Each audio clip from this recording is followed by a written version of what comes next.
जय Hind future officers, कैसे हो आप सभी लोग। स्वागत है आपका आज की इस वीडियो में। आज की इस वीडियो में हम डिस्कस करेंगे सीएपीएफ एसी एलडीसी एग्जाम 2024-25 का जो आपका देने वाले हो आप, उसी एग्जाम के लास्ट के 3-4 साल के जो पीवाईक्यूज आपके हुए हैं, ठीक है, उसके क्वेश्चंस का एनालिसिस करेंगे हम पेपर 1 के। ठीक है, अब देखिए दोस्तों, आपके मन में ये क्वेश्चन आ रहा होगा कि सर क्वेश्चन का एनालिसिस करना क्यों जरूरी है, क्या रिक्वायरमेंट है इसकी। बहुत बड़ी रिक्वायरमेंट है दोस्तों। जब भी हम प्रिपरेशन स्टार्ट करते हैं तो आपको ये आइडिया होना चाहिए कि किस सेक्शन का कितनी लिमिट है, ठीक है, और किस सेक्शन से कितने क्वेश्चन आ सकते हैं, ताकि हम उस पर्टिकुलर सेक्शन पे जहां से ज्यादा क्वेश्चन आने वाले हैं उसको थोड़े और अच्छे तरीके से करें, ताकि हमारा एग्जाम क्वालिफाई हो जाए। मेन पर्पज क्या है, एग्जाम निकालवाना है आप लोगों का और आपको एग्जाम क्लियर करना है, ठीक है ना। तो इसी संदर्भ में ये नेक्स्ट वीडियो लेके आए हूं आपके लिए, ठीक है। CAPF AC LDC exam last 3 papers GK के क्वेश्चंस के एनालिसिस जो है इस वीडियो में करने वाले हैं, ठीक है। चलिए, सब्जेक्ट वाइज पेपर एनालिसिस करेंगे, यानी कि आपका जैसे सब्जेक्ट में मैथ एंड रीजनिंग है, कितने क्वेश्चन आए किस साल में, जीके के कितने क्वेश्चन आए किस साल में, ये बहुत डिटेल में होने वाला है। थोड़ा सा टाइम तो देखो लगेगा, बट अच्छी चीजों को करने के लिए टाइम तो लगता ही है, राइट। तो वो चीज है। चलिए शुरुआत करते हैं दोस्तों। एक छोटा सा अनाउंसमेंट है, सीएपीएफ एसी एलडीसी एग्जाम की डेडिकेटेड कम्युनिटी हमने बना दी है। जो भी बच्चा 2024, 25, 26 के लिए तैयारी कर रहा है, इवन 27 के लिए भी इस ग्रुप को ज्वाइन करिए। इसमें बहुत हेल्प जो आपकी की जाएगी। अगेन बहुत सारा मेटेरियल, मैं तो कह रहा हूँ यार, सीएपीएफ का जो एग्जाम है ना आपका असिस्टेंट कमांडेंट का, उसकी तैयारी कराते हुए मुझे 8 साल हो गए, ठीक है। 300 से ज्यादा असिस्टेंट कमांडेंट जो अभी आपके अलग अलग बटालियंस में जो असिस्टेंट कमांडेंट्स हैं, हो सकता है कोई ऐसा भी हो कि जो आपका असिस्टेंट कमांडेंट हो वो मेरा स्टूडेंट हो, लाजमी है। 300 से ज्यादा असिस्टेंट कमांडेंट अलग अलग फोर्सेज में भी मेरे जो स्टूडेंट है वो रहे हैं। उसके बाद सीआईएसएफ एसी एलडीसी के थ्रू जो है असिस्टेंट कमांडेंट बनते हैं 30 से ज्यादा ऑफिसर सीआईएसएफ में भी मेरे काम कर रहे हैं अभी, ठीक है। तो खैर ये तो ज्यादा शो ऑफ की बात नहीं करते हैं, बट ठीक है। तो ये कम्युनिटी जो है इसमें काफी हेल्प आपकी करेंगी, क्योंकि सीएपीएफ एग्जाम का डायरेक्ट बहुत बड़ा लिंक है इस एग्जाम के साथ। बहुत सारी चीजें ऐसी मैं आपको दिखा दूंगा एज अ प्रूफ, इस ग्रुप के अंदर दिखाऊंगा, ऐसे नहीं। ऐसे बोल दूंगा तो फिर क्या ही फायदा है ना। इस ग्रुप को ज्वाइन करो, इतनी सारी चीजें मुझे आपको दिखानी है जो आप कहोगे कि सर हमें तो जिंदगी में पता ही नहीं था कि ये भी चीज भी होती है, ठीक है ना। चिंता मत करिए, पूरी हेल्प होगी आपकी इसमें। इसको ज्वाइन करिए, लिंक जो है वीडियो के डिस्क्रिप्शन में मिल जाएगा। व्हाट्सएप हेल्पलाइन हमारी है, वहां से भी आप ले सकते हो, कोई इशू नहीं, ठीक है। चलिए, subject wise questions of CISF, sorry CAPF आएगा यहाँ पे। अब क्या है ना, कंफ्यूजन इतना हो गया, सीएपीएफ सीआईएसएफ पता ही नहीं चलता, ठीक है।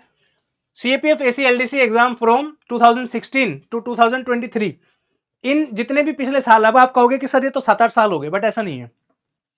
2016-17 की इकट्ठी वैकेंसी थी, जैसे इस बार 24-25 की है तो एक पेपर हुआ। 2018 में आई थिंक नहीं, 2016 और 17 का एक पेपर हुआ, 18 का एक हुआ, 18 से 22 का फिर एक हुआ और 23 का एक हुआ। ऐसा पता नहीं, इतना कंफ्यूजन क्रिएट कर दिया इन्होंने जिसकी कोई हद नहीं, ठीक है। बट जो भी है, इधर उधर से जो भी डाटा मुझे मिला, जो पेपर्स अवेलेबल थे, उन पेपर्स के गो थ्रू किया। 100 क्वेश्चन आप लगाओ, चार उसमें अलग अलग पेपर्स के अंदर से 400 क्वेश्चन का एनालिसिस किया है मैंने। आज ये पूरा दिन, मेरा पूरा दिन आज इसी चीज में चला गया, ठीक है। यहाँ पे एक चीज समझने वाली ये है, अगर आपको याद हो पिछली वीडियो में मैंने आपको क्या बताया था, 4 सेक्शंस हैं। पहला आपका जीके का है, दूसरा आपका मैथ का है, तीसरा रीजनिंग का और चौथा करंट अफेयर का है, ठीक है। तो उसी बेसिस पे हमने बनाया है। ये वाला जो सेक्शन आपको यहां से यहां तक दिख रहा है, ये आपका जीके का सेक्शन है। ये आपका मैथ और रीजनिंग कंबाइन कर दिया है और यहाँ पे करंट अफेयर का अलग से बना दिया, ठीक है। 2016-17 का जब आप पेपर उठा के देखोगे तो उसमें आपके पॉलिटी के 7 क्वेश्चन थे, ज्योग्राफी के 12 क्वेश्चन, साइंस के 9 क्वेश्चन, हिस्ट्री के 7, स्पोर्ट्स का 1, स्टैटिक 10 और मिसलेनियस 5, ठीक है। अब आप कहोगे कि सर ज्योग्राफी पॉलिटी तो समझ में आती है, ये स्टैटिक क्या चीज है, ठीक है। स्टैटिक देखो दोस्तों, वो चीज है, इसमें वो क्वेश्चन इंक्लूड होते हैं जिसका कोई सब्जेक्ट से डायरेक्ट रेलेवेंस नहीं है। एग्जाम्पल के तौर पर, फॉर एग्जाम्पल आपका कि यूनाइटेड नेशंस का हेडक्वार्टर किस जगह है, 4 अलग अलग ऑप्शन देंगे आपको। फिनलैंड में है, यूएसए में है, ग्रीनलैंड में है, या फिर साउथ अफ्रीका में है, इस तरीके का, ठीक है। इसके अलावा वर्ल्ड वेटलैंड डे हम किस दिन मनाते हैं, ऐसा क्वेश्चन आ सकता है, ठीक है। किसी कंट्री की करेंसी पूछ सकते हैं, ठीक है। उसके बाद किसी अवार्ड का नाम पूछ सकते हैं, ठीक है। तो ये वो चीजें जो स्टैटिक रहती है और आपका इस रिगार्डिंग जो आपके क्वेश्चन इसमें पूछे जाते हैं। फर्स्ट टाइम नोबेल प्राइज किसको दिया गया था, ठीक है। भारत में लौह पुरुष किसको बोलते हैं, तो इस तरीके के क्वेश्चन इसमें आते हैं, ठीक है। तो यहाँ पे आप देखोगे ये सारे के सारे क्वेश्चन आपके जीके के हैं। यहाँ पे मैथ एंड रीजनिंग के 32 क्वेश्चन है यहाँ पे, और करंट अफेयर के 17 क्वेश्चन है यहाँ पे, ठीक है। नेक्स्ट वाले एग्जाम पे आ जाते हैं।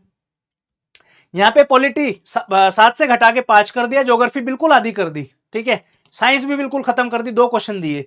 हिस्ट्री खत्म कर दी, 2 क्वेश्चन दिए। स्पोर्ट्स के 3 क्वेश्चन हो गए, स्टैटिक के 2, और मिसलेनियस के 5 क्वेश्चन। एक्चुअली में अगर देखा जाए तो ये जो है पैटर्न बिल्कुल सही है, क्योंकि जो इन्होंने 4 सेक्शन में डिवाइड किया था 25 25 25 25, जीके के 25, मैथ के 25, रीजनिंग के 25 और करंट अफेयर के 25, तो उस हिसाब से तो सही लग रहा है। ये सारे मिला के 25 क्वेश्चन, 25 आपके मैथ के, 25 रीजनिंग के, 25 करंट अफेयर के। दिस इज द पेपर जो मैं कहूंगा कि परफेक्ट पेपर मुझे लगा यहाँ पे, ठीक है। नेक्स्ट आ जाइए, 2018 से 22 के जो एग्जाम हुए थे आपके, उसमें 5 क्वेश्चन पॉलिटी के, 12 क्वेश्चन जो है ज्योग्राफी के, 11 क्वेश्चन साइंस के, 12 क्वेश्चन हिस्ट्री के, 1 question sports, 6 static, 6 miscellaneous, math and reasoning के 32 क्वेश्चन, यहाँ पे भी 32 थे, यहाँ पे भी 32 थे। करंट अफेयर के वहां 17 थे, यहाँ 15 कर दिए, ठीक है। अगेन पैटर्न से चेंज कर दिया इन्होंने। नेक्स्ट पे आ जाइए, 2023 का जो लास्ट एग्जाम आपका जून में हुआ था, 8 क्वेश्चन पॉलिटी के, 13 क्वेश्चन ज्योग्राफी के, साइंस के 7 क्वेश्चन, 4 क्वेश्चन हिस्ट्री के, 9 क्वेश्चन मिसलेनियस के, कोई स्पोर्ट और स्टैटिक कुछ नहीं पूछा, सीधा 25 क्वेश्चन मैथ के, 25 रीजनिंग के और 9 क्वेश्चन दिए सिर्फ करंट अफेयर के, ठीक है। ये पेपर भी मुझे थोड़ा ठीक सा लगा, रीजन भी इसमें सब चीजें सही सही तरीके से पूछी है। इसमें ओवरऑल आपको ये पता होना चाहिए कि भाई मैथ और रीजनिंग बहुत इंपॉर्टेंट है, ठीक है। आप देखोगे यहाँ पे 32 क्वेश्चन है मैथ एंड रीजनिंग के 100 में से, यानी कि 32% जो है यहीं से पेपर आपका आ जाएगा, ठीक है। नेक्स्ट आप देखोगे 50 क्वेश्चन 2 सब्जेक्ट से, यानी कि 100 क्वेश्चन में से 50 क्वेश्चन मैथ और रीजनिंग के ही है, ठीक है। बाय द वे आपको इसमें पूरे उसमें पेपर में नंबर कितने लाने हैं, अगर आपको याद हो तो 100 नंबर का पेपर है, मिनिमम लाने हैं 45, ठीक है। जिसमें से मैथ और रीजनिंग ऐसा है, अगर आपका अच्छा होता है ना मैथ एंड रीजनिंग, तो ज्यादा नहीं कहूंगा, इस 50 में से क्वेश्चन अगर आपके आते हैं मैथ और रीजनिंग के, एटलीस्ट 35 से लेके 40 मार्क्स जो है आप ला सकते हो, ठीक है। अब देखो मैं हवाबाजी वाली बात नहीं करता, जो प्रैक्टिकल चीजें मैं वो बता रहा हूँ, ठीक है। 35 नंबर लाना 50 में से मुश्किल नहीं है। मैथ में भी 5-7 क्वेश्चन मान लो गलत हो जाएंगे, रीजनिंग में 4-5 गलत हो जाएंगे, ज्यादातर तो रीजनिंग सही होती है वैसे तो, ठीक है।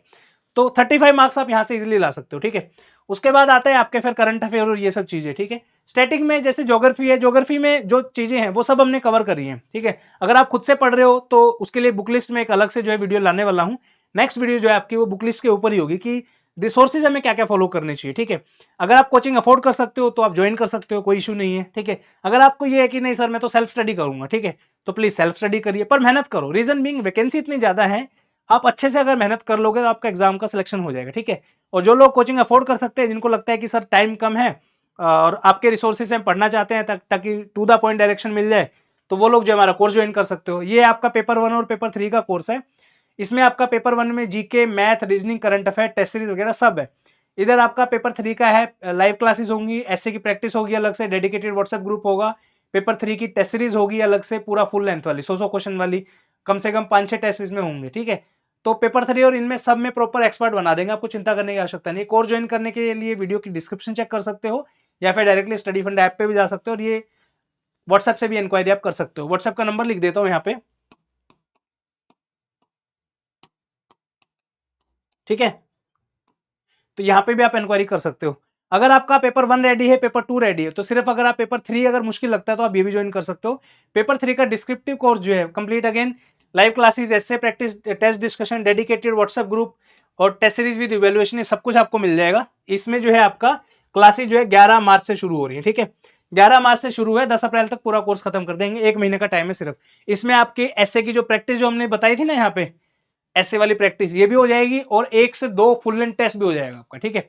वो मैं मेक श्योर करके दूंगा। रीजन बीइंग, अब सोचो कितने बैच हमने पढ़ाए हैं सीएपीएफ के, तो इससे तो बहुत टफ आता है सीएपीएफ। आपका एग्जाम बहुत ईजी है, सच बता रहा हूँ, ठीक है। उसके बाद सीआईएसएफ एसीएलडीसी के मैंने 6 बैच ऑलरेडी जो है पढ़ाए हैं, मतलब 6 साल पढ़ाए हैं, 2-2 बैच हर साल होते हैं, ठीक है। यानी कि 12 बैच वो पढ़ा दिए, तो एक्सपर्टीज का तो आप टेंशन मत लीजिए। उसके बाद जो टॉपिक भी हम कराएंगे ना, वो टॉपिक कराएंगे जो डायरेक्टली आपके एग्जाम में आएंगे। पिछले साल हमने एक टॉपिक कवर कराया था आर्टिफिशियल इंटेलिजेंस का, ठीक है। सेम टॉपिक आपका एग्जाम में आ गया था। हमारे जो बच्चे तो बढ़िया लिख के आए थे, 15 बच्चों ने पिछले साल कोर्स ज्वाइन किया था, रीजन बीइंग फर्स्ट टाइम कर रहे थे उसको, राइट। तो 15 में से 6 से 7 बच्चों का एग्जाम क्वालिफाई हो गया था, ठीक है। बाकी हो सकता है पेपर 1 में रह गए हो या 2 में रह गए हो, बट पेपर 2 उनका बढ़िया था। मेहनत करनी पड़ेगी दोस्तों, टाइम निकालना पड़ेगा। अगर आप मेहनत करने के लिए रेडी हो, क्योंकि 2 से 3 महीने का ही टाइम है आपके पास, उसके बाद तो एग्जाम हो जाएगा, ठीक है। तो प्लीज हार्ड वर्क करिए। और जाते जाते एक छोटा सा वही अगेन अनाउंसमेंट, इस ग्रुप को जो है आप ज्वाइन कर सकते हो, बढ़िया खुला ग्रुप है। कोई भी क्वेरी आपकी है फॉर्म भरने के रिगार्डिंग, कुछ भी XYZ, इस ग्रुप के अंदर पोस्ट करो, कोई ना कोई आपकी हेल्प करेगा। पेपर के रिगार्डिंग कोई क्वेरी वो हम हेल्प करेंगे। इस वीडियो में इतना ही, मिलते हैं नेक्स्ट वीडियो में, तब तक के लिए बहुत बहुत धन्यवाद। हैव अ गुड डे, जय हिंद।